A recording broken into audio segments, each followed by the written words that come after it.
weeks ago, I was watching this nice recipe by Tiny Raw called Eggplant Crispy Toast.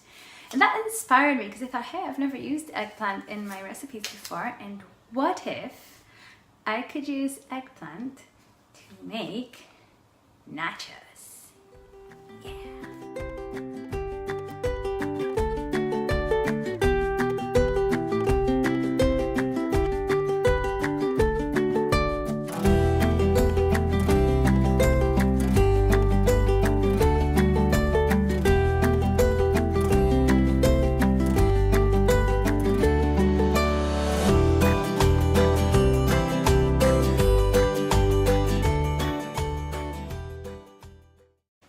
And here they are.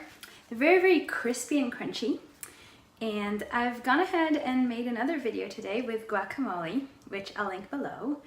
And now I'm going to eat my nacho eggplant guacamole dip. I hope you guys enjoyed this video. Please subscribe if you want more free recipes, information about the diet, links to experts and to my own books, and my personal blog where I also talk about my own detox.